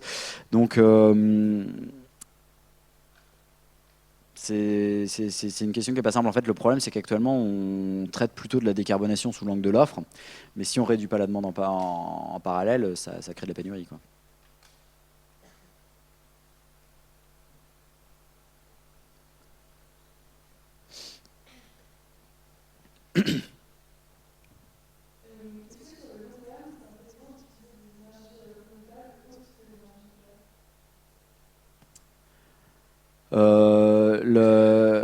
Oui, de toute façon, en fait, bon là, j'ai pas eu le temps de vous en parler, mais quand on regarde les scénarios de RTE, en fait, vous avez il y a pas mal de contraintes industrielles. Il suffit pas de dire, bah voilà, j'aimerais bien avoir, je sais pas, je dis une bêtise, 50 EPR en 2050 pour les avoir. En fait, vous n'avez pas les soudeurs, vous n'avez pas les gens qui travaillent dans les automatismes, dans l'électrotechnique, etc. Donc le temps de les avoir, il faudra du temps, le temps de monter des chaînes industrielles, etc. Et vous avez des limites industrielles comme ça, de compétences industrielles dans toutes les filières. Dans l'éolien en mer, par exemple, sur l'éolien flottant, vous allez avoir une grosse limite qui est la capacité des ports. Parce que un flotteur d'éolienne flottante, ça prend beaucoup de place. Donc, en fait, ça va limiter la capacité de développement de l'éolien en mer. Donc, là, actuellement, il va falloir jouer sur toutes les sources d'énergie bas carbone qu'on a. Et quand on parle des renouvelables, en fait, on pense souvent à éolien et solaire, qui ont un rôle à jouer, mais il y en a plein d'autres. Il y a le biogaz, par exemple, extrêmement précieux, parce que dans certains usages, on continuera à avoir besoin du gaz, notamment dans l'industrie, ou certains segments de mobilité lourde aussi. Si vous voulez décarboner un gros bateau, l'une des solutions les plus faisables, c'est le bio-GNL. Donc le biogaz a un rôle à jouer à ce niveau-là. Vous avez les pompes à chaleur qui auront un rôle majeur à jouer dans la décarbonation du chauffage. Donc oui, après, de toute façon, les stratégies de décarbonation devront aussi évoluer avec le temps. Actuellement, vu que on a pris énormément de retard et que ça va être très difficile, il va falloir surdimensionner nos attentes dans toutes les filières, à la fois côté demande, offre et flexibilité, pour anticiper des échecs dans différentes filières. Typiquement, quand on regarde les scénarios de RTE, même le scénario avec le plus de nucléaire, il faut quand même multiplier par 2,5 le parc éolien à terre. Quand on voit les oppositions à l'éolien à terre, il est possible qu'on échoue. RTE, dans ces trois scénarios côté demande, ces trois scénarios principaux côté demande, part du principe que tous les bâtiments sont BBC, basse consommation, en 2050. Donc la passoire thermique des années 60, elle est devenue catégorie A ou B. C'est extrêmement ambitieux, pour ne pas dire assez peu réaliste. D'ailleurs, RTE le reconnaît lui-même, a étudié un scénario alternatif d'efficacité énergétique dégradée si on n'arrive pas à atteindre ces objectifs-là. Et donc, il faut tenir compte de tous ces risques-là, surdimensionner toutes les filières, et dans 10 ans, 15 ans, 20 ans, en fonction de ce qu'on arrivera à faire dans telle ou telle filière, des blocages qu'il pourra y avoir dans telle ou telle filière, on pourra évidemment réorienter. Par contre, si on abandonne complètement une filière, on ne pourra pas compter sur elle dans 10 ou 15 ans. Si on abandonne l'éolien, par exemple, ça veut dire qu'on n'aura pas d'industrie de l'éolien. Donc, si le nucléaire, on n'arrive pas à construire 14 EPR d'ici 2050, par exemple, ça veut dire que ce sera beaucoup plus compliqué de développer de l'éolien. Déjà, on aura pris du retard et puis on n'aura pas l'industrie. Donc, en plus, il faudra acheter à l'étranger, etc.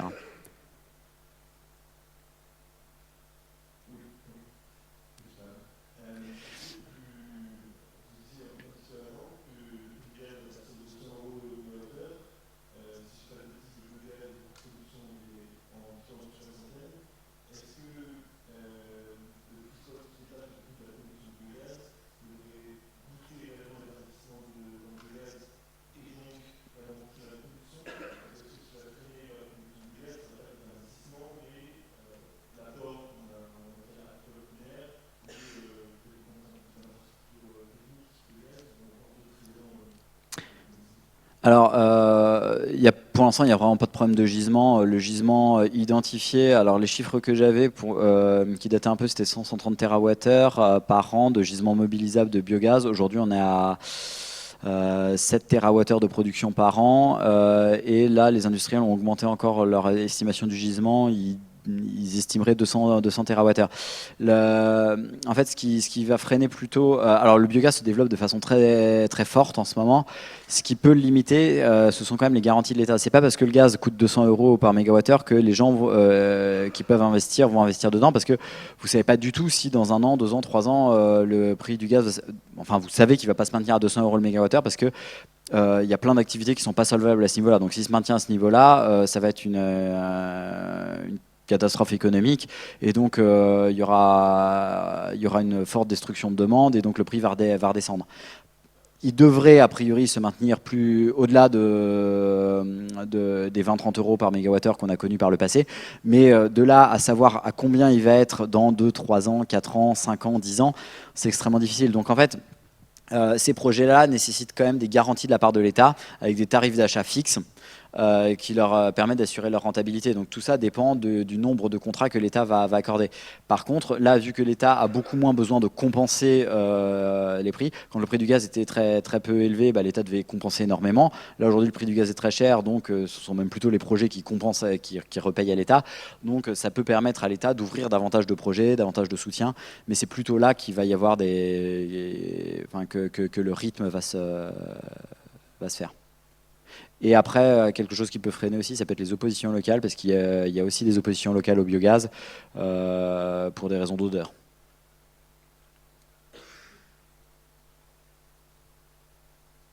Ouais.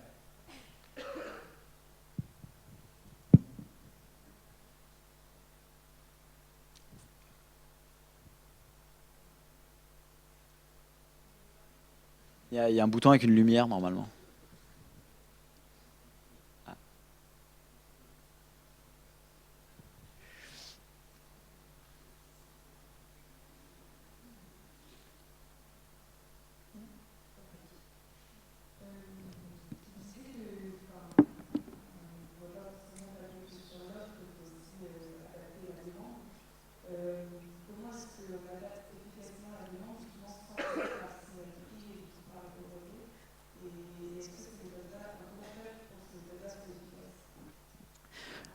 La réglementation. Alors, le signal prix a un rôle à jouer, hein. Par exemple, ça peut aider des industriels à prendre en compte. Par exemple, si vous mettez un prix du carbone à un certain niveau, ça va aider les industriels à adapter leurs investissements. S'ils savent qu'ils vont payer, je dis une bêtise, la tonne de carbone à 60 €, ils peuvent faire leur calcul économique et choisir un procédé plutôt qu'un autre.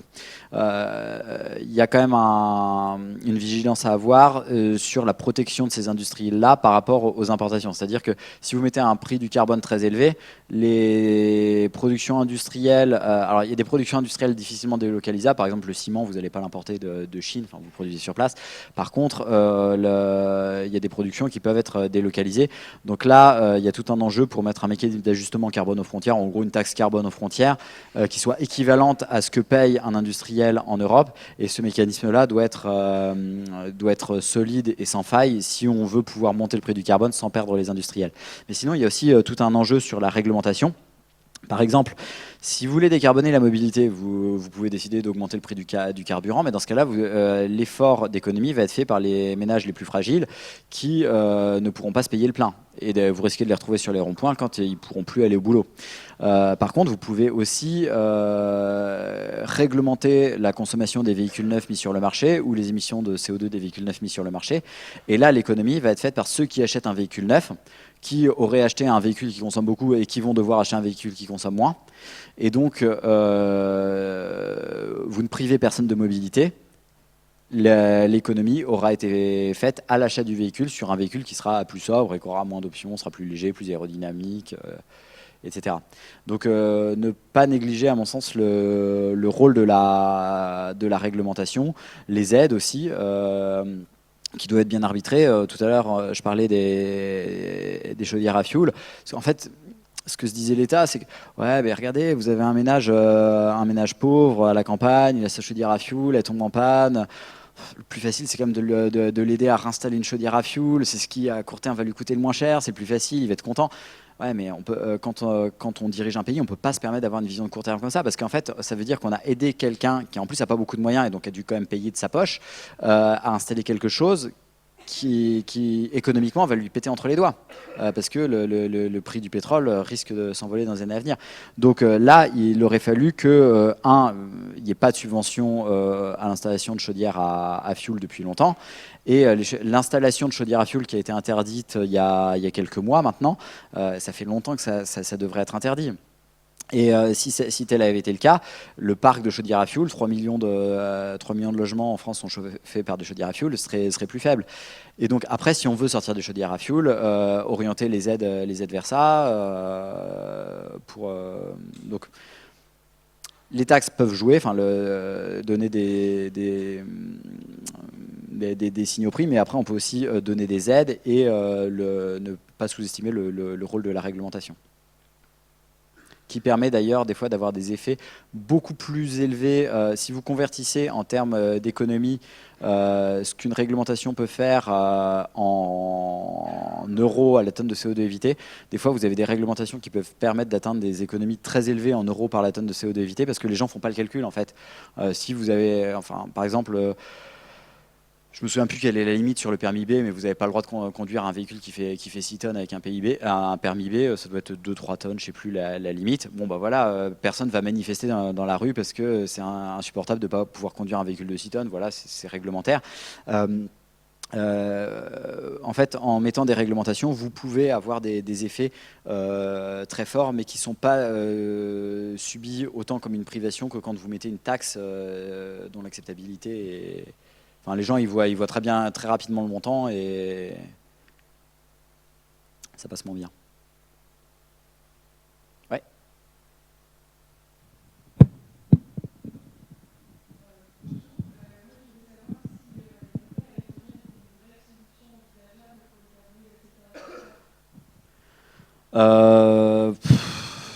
En bref, j'aurais envie de répondre non. Éventuellement, pour certains segments de mobilité lourde, mais l'hydrogène, quelques mots là-dessus. En France, on en consomme 1 million de tonnes actuellement, aujourd'hui. Il est produit par différents moyens. 5%, c'est de la production... 5%, bon...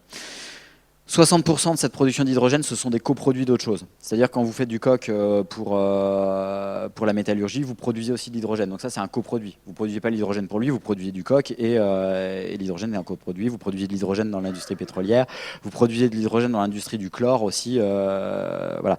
40% de cet hydrogène, donc 400 000 tonnes, est produite par vaporéformage de méthane pour lui-même. Donc lui, il est directement compétitif. Si vous voulez faire de l'électrolyse à partir d'électricité bas carbone, c'est celui-là que vous allez concurrencer directement. Pour produire 400 000 tonnes d'hydrogène bas carbone, il faudrait 3 réacteurs de 900 MW, 3 réacteurs nucléaires de 900 MW dédiés à ça. Donc déjà, ou un EPR et demi si vous voulez. Donc déjà, c'est pas rien pour la partie de l'hydrogène aujourd'hui consommé qui sert dans des applications industrielles pour lesquelles on a vraiment besoin d'hydrogène.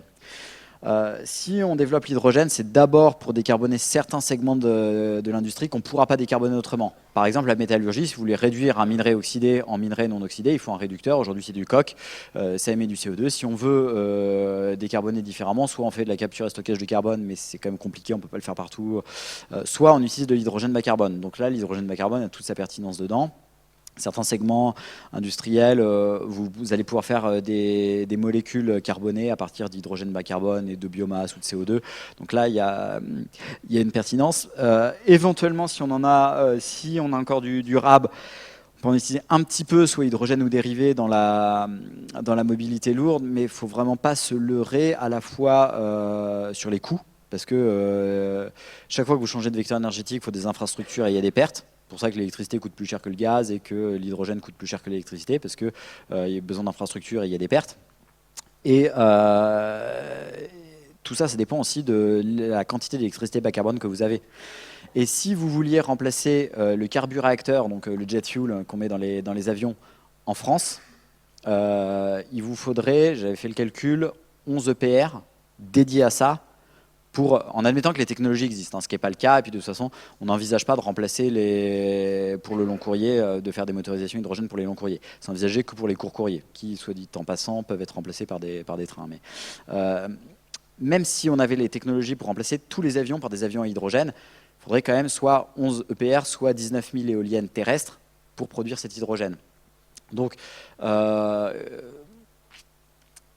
faut vraiment être prudent. C'est pas un défi technique, faire rouler une voiture à hydrogène. Il y a quelques taxis à hydrogène à Paris, là, les Toyota. Enfin bon, il y a un ou deux modèles qui existent de voitures à hydrogène, mais en fait, pour des raisons de coût de tout le système et des raisons de disponibilité de l'électricité, surtout si on veut vraiment qu'elle soit bas carbone, ça va être difficile. Et d'ailleurs, il faut vraiment, et là c'est extrêmement important, que l'électricité soit vraiment bas carbone et pas juste étiquetée bas carbone, parce que si vous produisez de l'hydrogène à partir d'électricité fossile, que ce soit gaz ou charbon, vous avez une empreinte carbone de votre hydrogène qui est au moins 50% supérieure à de l'hydrogène produit par vaporéformage de méthane.